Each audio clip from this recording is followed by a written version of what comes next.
ভাবুন তো, তিনজন কাজিন ছোটবেলা থেকে একে অপরের অনেক কাছের বন্ধু, কিন্তু বড় হওয়ার পর জীবন তাদের তিন দিকে ছিটকে দিয়েছে। একজন স্বপ্নের শহর বেঙ্গালুরুতে এসে নিজের ক্যারিয়ার করতে চায়, একজন ভালোবাসার মানুষকে খুঁজতে গিয়ে বারবার ধাক্কা খায়, আর আরেকজন নিজের অতীতের কষ্ট ভুলে নতুন করে বাঁচার চেষ্টা করে। কিন্তু ভাগ্যের খেলায় তিনজনের পথ আবার এক জায়গায় এসে মিশে যায়।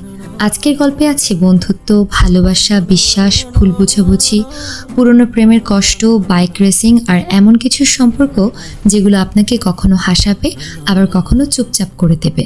এটা এমন একটা গল্প যেখানে একজন মানুষ তার হারিয়ে যাওয়া ভালোবাসাকে ছেড়ে জীবনে দ্বিতীয়বার সুযোগ দিতে শেখে। একজন নিজের সীমাবদ্ধতাকে শক্তিতে পরিণত করে, আর তিন বন্ধু বুঝতে পারে জীবনে যত কিছুই বদলে যাক, সত্যিকারের বন্ধুত্ব কখনো পুরনো হয় না। তাই আজকের গল্পের শেষ পর্যন্ত আমাদের সঙ্গে থাকুন, কারণ এই সিনেমার শেষে আপনি শুধু একটা গল্পের সমাপ্তি দেখবেন না, হয়তো